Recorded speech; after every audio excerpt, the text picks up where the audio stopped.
Hey guys, মোৰ অন্য এটা মিনি ব্লগ আপোনালোকৰ মাজলৈ লৈ আহিছোঁ। ৰবাব টেঙা খাই কোনে ভাল পায় বাৰু? আজি বতৰটো ভাল হোৱা দেখি আমি বহি ল'লোঁ ৰবাব টেঙা খাবলৈ। আৰু এইফালে ৰবাব টেঙা ৰেডি কৰি আছে বৰষা আৰু বায়ে, আৰু এইফালে ময়ো বহি লৈছোঁ খাবলৈ। এইফালে আহিলে আমাৰ দাদাহঁতে বইনা ভাত খাবলৈ নিবলৈ, আৰু আমি আহি পাই গ'লোহি বৰ্তাহঁতৰ ঘৰত। এইফালে চব বনোৱাত একদম ব্যস্ত, আৰু ময়ো অলপমান হেল্প কৰি দিলোঁ। আৰু এয়া হৈছে বৌক দেখি চিনি পাইছেই চাগে, মোৰ আগৰ ভিডিঅ' কেইটাত দেখিছেই।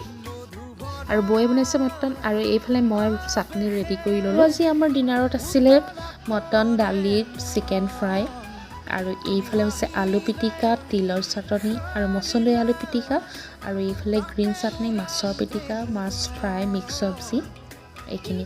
আৰু ভিডিঅ'টো দেখি কাৰ কাৰ লোভ লাগিছে বাৰু জনাবচোন দেই। আৰু আমি ফটো দুখনমানো মাৰি ল'লোঁ, এইফালে দেখাই দিছোঁ ফটোকেইখনো কেনেকুৱা লাগিছে বাৰু জনাবচোন দেই। আৰু আমি সকলোৱে মিলি খাই ল'লোঁ, আৰু খানাটো কিন্তু বিৰাট টেষ্টি হৈছিলে দেই।